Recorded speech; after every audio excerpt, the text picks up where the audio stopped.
E aquí tedes a grama mariña, outra gramínea, xa sabedes, con inflorescencias en espiguiñas. Planta esencial nas dunas primarias, xa que favorece o depósito de area para que se forme a duna primaria. E ademais é unha especie pioneira. De feito, úsase para restaurar ecosistemas degradados, xa que non só resiste o soterramento, senón que isto incluso estimula o seu crecemento. Así que se instala rapidamente, mellorando as condicións ambientais para o asentamento doutras especies neste lugar tan difícil para vivir. O cardo da ribeira.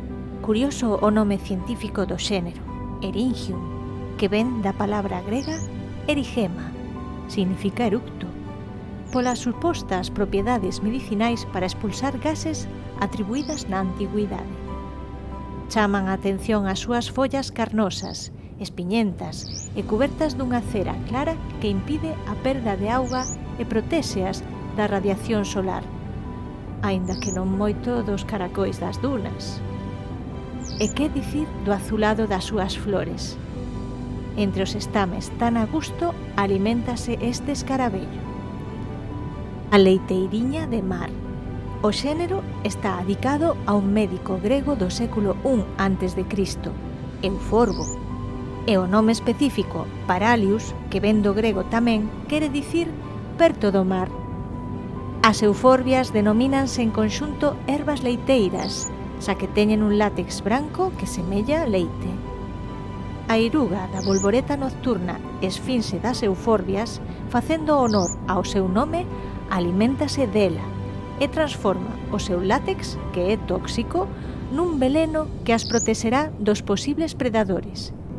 De aí a súa rechamante cor, unha advertencia de que non é boa idea incluílas no menú. A esta estrategia en bioloxía chámase aposematismo. E a pesar desa especie de corno característico desta familia de bolboretas nocturnas, resulta totalmente inofensiva.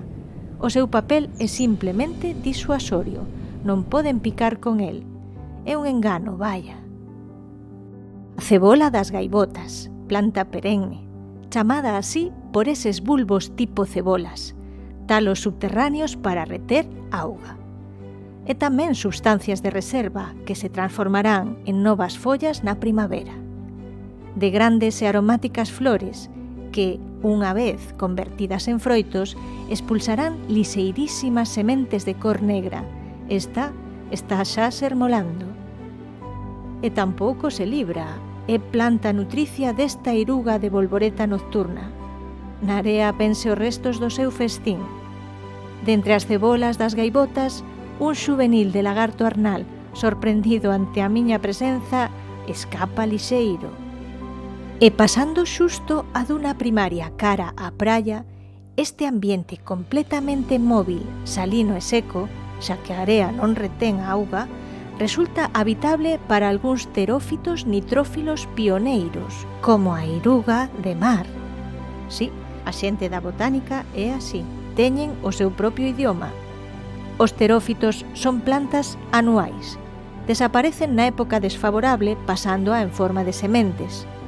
O propio nome dá pistas, xa que ven de teros, verán en grego, e fiton, que é planta. Así que terófito ven sendo planta de verán. Caquile significa iruga. Posiblemente se debe ao seu parecido co froito.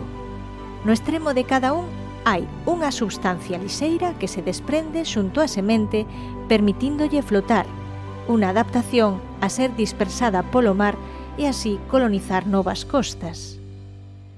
E nos minimundos das plantas, se prestades atención e con respecto, cousas veredes, como esta araña cangrexo, que elixiu a iruga de mar para cazar o asexo, e non lle foi nada mal. E a campioa en ocupar a primeira liña das plantas na cabeceira da praia, a arenaria do mar, de follas duras, carnosas, brillantes, resistentes á salinidade, á insolación, á falta de auga e o embate do vento cargado ademais de area, que por outro lado axuda á polinización, aínda que maiormente é por insectos, pero o vento tamén colabora. O contrario ca iruga de mar é perenne, e ca axuda destes talos horizontais chamados estolóns desenvolve copias idénticas obtidas por reproducción asexual, clons de sí mesma, que se suxeitan eficazmente á area. Despedímonos con estes percebexos, facendo a súa vida o acubillo da arenaria do mar.